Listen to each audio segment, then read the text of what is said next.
কাটাবো না, আমার পরিবার যারা আছে তাদেরকে নিয়ে আমরা কি করব? লাইলাতুল কদরটা কাটাবো। কারণ লাইলাতুল কদর এটা জীবন থেকে একবার চলে গেলে আর জীবনে দ্বিতীয়বার কি করবে না? কামব্যাক করবে না, কখনো ফিরে আসবে না। আমার আপনার জীবনের একটা সিঙ্গেল মোমেন্ট যখন চলে যায়, সারা জীবন তপস্যা করে ওই একটা মুহূর্তকে আমি আপনি কি করতে পারবো না? ফিরিয়ে আনতে পারবো না। সুতরাং before losing your valuable moment you should come back. আপনার মূল্যবান এই মুহূর্তগুলো হারিয়ে ফেলার পূর্বে আমাকে আপনাকে প্রত্যেকে কি করা দরকার? ফিরে আসা দরকার। এই লাইলাতুল কদর পাওয়ার পর যদি আমি আপনি এটাকে কাজে না লাগাই, তাহলে আমার মতো হতভাগা, আমার মতো বঞ্চিত, আমার মতো কপাল পোড়া আর কেউ নাই। রমজান শেষ হয়ে যাচ্ছে। রমজান এমন একটা মাস ছিল যেটা পুণ্যে ভরা বসন্ত, সুবাসে, সগৌরবে, আনন্দে একজন মুমিন আত্মহারত আমল করার জন্য এই মুহূর্তটা, এই সময়টা আমার আপনার থেকে চলে যাচ্ছে। এখনো যারা গুনাহ থেকে ফিরছি না, ও মুসলমান, ও প্রিয় ভাইয়েরা, ও আল্লাহর বান্দারা, আমি আমার দিকে নিসবত করে বলছি, আপনারাও নিজের দিকে নিসবত করে নেন। এই রমজানটা পাওয়ার পর এখনো যদি আমি আপনি গুনাহ থেকে না ফিরি, যারা মিথ্যা কথা বলি, এই রমজানটা আসার পর, এই ট্রান্সফরমেশনটা আসার পর, এই ট্রেনিংটা আসার পর যদি আমি আপনি এখনো মিথ্যা থেকে নিজেকে বাঁচিয়ে রাখতে না পারি, আমি আপনি যারা সুদের কারবার করি, এই রমজানটা আসার পরেও যদি আমি আপনি কি করি? সুদের কারবারে লিপ্ত থাকি। আমি আপনি যারা ঘুষ গ্রহণ করি, এই রমজানটা আসার পরেও যদি আমি আপনি এখনো ঘুষ গ্রহণ করি। আমি আপনি যারা নেশা করি, আমি আপনি যারা জেনা করি, আমি আপনি যারা কবিরা গুনাহ করি, আমি আপনি যারা জুয়া খেলি, আমি আপনি যারা অন্যায়ভাবে অপরের হক মেরে খাই, আমি আপনি যারা অন্যায়ভাবে অন্যের উপর জুলুম অত্যাচার করি, এই রমজান মাস আসার পরেও যদি আমার আপনার মধ্যে পরিবর্তন না আসে, আমি আপনি যদি ফিরে না আসি, তাহলে আমার আপনার জন্য অত্যন্ত ভয়ঙ্কর দুঃসংবাদ আল্লাহর হাবিবের পক্ষ থেকে আমার আপনার জন্য অপেক্ষা করছে। ভয়ঙ্কর দুঃসংবাদ। আল্লাহর হাবিব সাল্লাল্লাহু আলাইহি ওয়াসাল্লাম একবার মসজিদে মেম্বারে খুতবা দেওয়ার সময় সাহাবীদেরকে বললেন যে তোমরা অগ্রসর হও। সাহাবীরা অগ্রসর হওয়ার পর আল্লাহর হাবিব মেম্বারে প্রথম স্তরে পা রেখে বললেন আমিন, দ্বিতীয় স্তরে পা রেখেও বললেন আমিন, তৃতীয় স্তরে পা রেখেও বললেন আমিন। আল্লাহর হাবিবের খুতবা দেওয়া শেষ হওয়ার পর আল্লাহ রসুলের সাহাবীরা জিজ্ঞাসা করলো, ইয়া রাসূলুল্লাহ, ইয়া হাবিবাল্লাহ, আপনার আজকের আমলটা তো অন্যান্য দিনের মতো আমল নয়, আজকে আপনার আমলটার মধ্যে কেন বৈচিত্র্য, কেন বিপরীত? আল্লাহ হাবিব সাল্লাল্লাহু আলাইহি ওয়াসাল্লাম বলছেন, শুনেন, মনোযোগ দিয়ে শুনেন। আল্লাহর হাবিব বলছেন যে আমি যখন প্রথম মেম্বারে পা রাখলাম, এই প্রথম মেম্বারে পা রাখার পর জিবরাইল আমিন আমার কাছে এসে বলল, আপনি বলেন আমিন, ওই ব্যক্তি ধ্বংস, আপনি বলেন আমিন, যে রমজান পাওয়ার পরেও সে নিজের গুনাহকে কি করাইতে পারলো না? মাফ করাইতে পারল না। রমজান চলে গেল, রমজান চলে গেল। রমজান আসার পর আমার আপনার লেবাস, আমার আপনার চেহারা, আমার আপনার সুরতের মধ্যে কোনো পরিবর্তন আসলো না।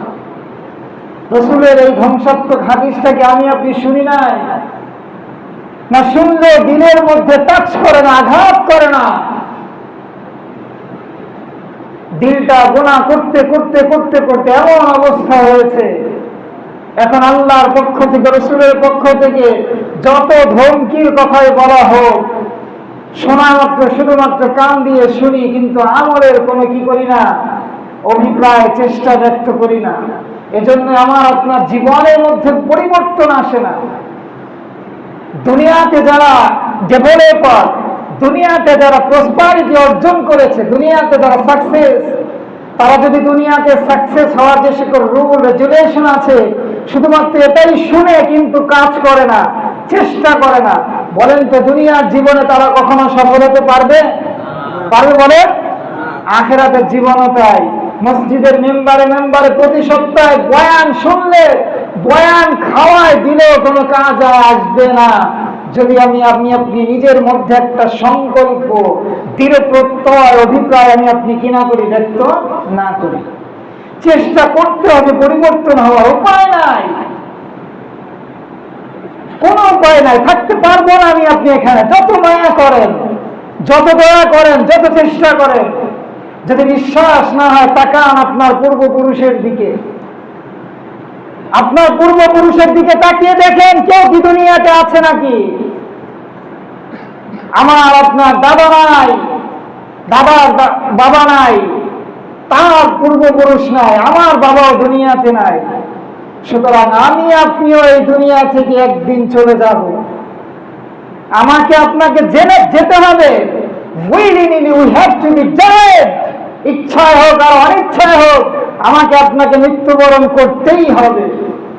সুতরাং মৃত্যুবরণ করার আগে দুনিয়ার এই জাঁকজমকপূর্ণ যে এনভায়রনমেন্ট আছে, দুনিয়া আপনাকে সারাক্ষণ আখিরাত থেকে বিমুখ করার জন্য প্রতিনিয়ত বিভিন্ন ভাবে যে ডাকছে, এই সব কিছুকে ত্যাগ করে নির্দিষ্ট কিছু সময় হলেও আল্লাহর জন্য কি করা, ব্যয় করা। আল্লাহর জন্য ব্যয় করতে হবে। এই জন্যই তো আল্লাহ তাআলা এই রমজান মাসটা আমাকে আপনাকে দিয়েছিল। এই রমজান মাসটা আমাকে আপনাকে আল্লাহ তাআলা দিয়েছিলেন training us for your self control. Ramzan মাস যখন আমি আপনি না খেয়ে থাকবো, আমার এই অন্তর আত্মাটা দুর্বল হবে। রমজান মাস আসার পর একজন মানুষ সারা মাস রোজা থাকার পর তাকে দেখলে যদি দুর্বলই না মনে হয়, আমার কাছে মনে হয় এই রোজা রাখা না রাখা কোনো কি হয় নাই, পার্থক্য হয় নাই। এক মাস রোজা রাখার প্রথম নিদর্শন হলো তার শরীরের মধ্যে এক ধরনের দুর্বলতা কি হতে হবে, পরিলক্ষিত হতে হবে। কারণ শরীর যতক্ষণ পর্যন্ত দুর্বল হবে না, আপনার কুপবৃত্তির আত্মাটাও কি হবে না, দুর্বল হবে না। এই আত্মাটা যতক্ষণ পর্যন্ত দুর্বল হবে না, ততক্ষণ পর্যন্ত আপনি গুনাহ থেকে কি করতে পারবেন না, বাঁচতে পারবেন। এই জন্যই তো রমজানে আদবের মধ্যে আলোচনা করেছিলাম, হালাল উপায়ে আহার থাকার পরেও একদম সীমিত পরিসরে কি করতে হবে, খাবার খাইতে হবে, যেন এই আত্মাটা দুর্বল হয়। এই দুর্বলতার মাধ্যমে আপনি আমি কি করতে পারবো, সেলফকে কন্ট্রোল করতে পারবো। রমজান মাসটা, গোটা মাসটা আমার আপনার জন্য ছিল কি, ট্রেনিং, ট্রান্সফরমেশন। সুতরাং আপনার আমার প্রত্যেকের দিকে চোখ দিয়ে, নিজের দিকে আঙ্গুল দিয়ে দিয়ে একটু হিসাব করে দেখি, এই রমজানটা চলে গেল, আর জীবনে দ্বিতীয় রমজান পাবো কি পাবো না, আর জীবনে দ্বিতীয় রোজা পাবো কি পাবো না, আর জীবনে দ্বিতীয় এই মাসটা আসবে কি আসবে না। সুতরাং যেহেতু কোনো গ্যারান্টি নাই আমার জীবনে দ্বিতীয়বার এই রমজান মাস আসার, যেহেতু কোনো গ্যারান্টি নাই আমার আপনার জীবনে দ্বিতীয়বার এই লাইলাতুল কদর পাবো কি পাবো না, তার কোনো গ্যারান্টি নাই। যেহেতু কোনো গ্যারান্টি নাই আমার আপনার দীর্ঘ 1 বছর বেঁচে থাকবো কি থাকবো না, সুতরাং যেহেতু এই সব কিছুর গ্যারান্টি নাই, শুধু একটা জিনিসের গ্যারান্টি আছে, সেটা হলো আল্লাহ যা কিছু বলেছেন সব কিছু সত্য। সুতরাং আল্লাহর পথে চলার জন্য কি করা, চেষ্টা করা, আল্লাহর পথে চলার জন্য চেষ্টা করা। যদি আপনি আল্লাহর পথে চলার চেষ্টা করি, তাহলে আমার আপনার দুনিয়াটাও সুন্দর হবে, আখিরাতটাও সুন্দর হবে। একটা হাদিস বলে আলোচনা শেষ করছি। যারা আমরা